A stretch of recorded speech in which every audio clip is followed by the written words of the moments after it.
they're a bunch of whiners and you're never coming back. I really should, Lola agreed. But you won't, Casey said, quite matter-of-factly. Because this is what you do, Lola. You take care of everyone else and neglect yourself.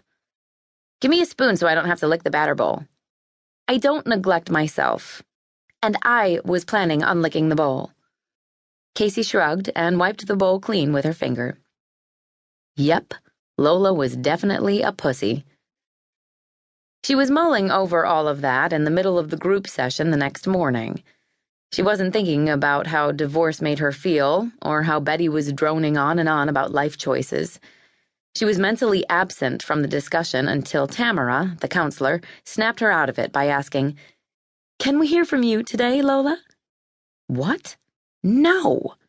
Lola was used to sitting quietly while other people talked, fighting off yawns, wondering about things like whether or not she should take up knitting, or what was up with North Korea, or what the difference was between barley and bulgur, as they had both made an appearance in her salads recently. She was not used to talking, and was so surprised that it took her a moment to realize everyone was looking at her. She slowly sat up. Me? Yes, you, Tamara chirped. You're so quiet, Lola. But I assume you're in this group for the same reason as everyone else? Jesus. She hoped she didn't have to come up with a good reason for being in this group, because she didn't have one. Sarah made me sounded a little pathetic, even to her. By that I mean you're divorced, right? Tamara asked, as if Lola might have forgotten why she'd baked that stupid cake last night. Yeah. About a year now. Tamara nodded, and her head of amazing corkscrew curls bounced.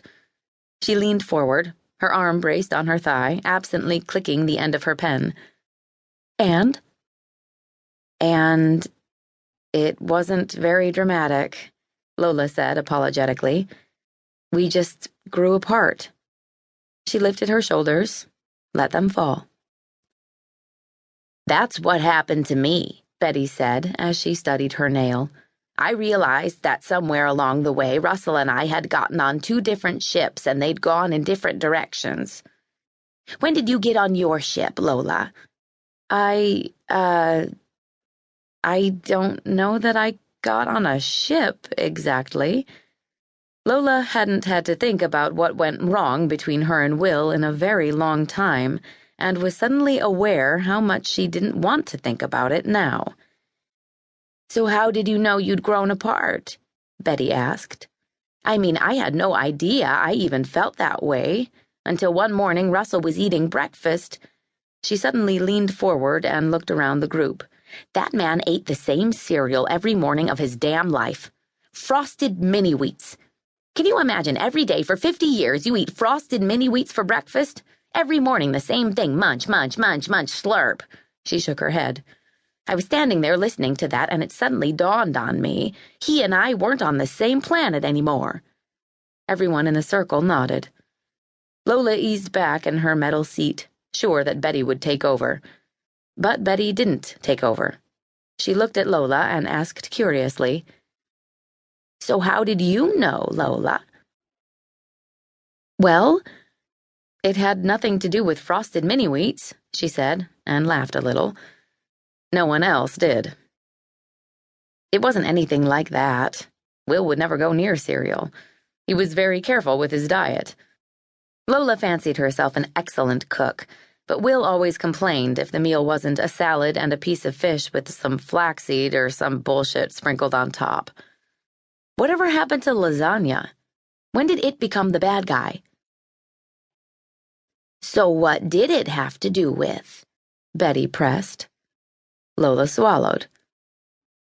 I guess it had to do with a text message, she said uneasily, and suddenly wished it had been cereal.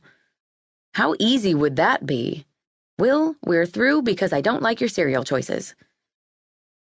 A text message? For who? Tamara asked politely. Lola crossed her legs. It was a text message to Will from someone named Danielle.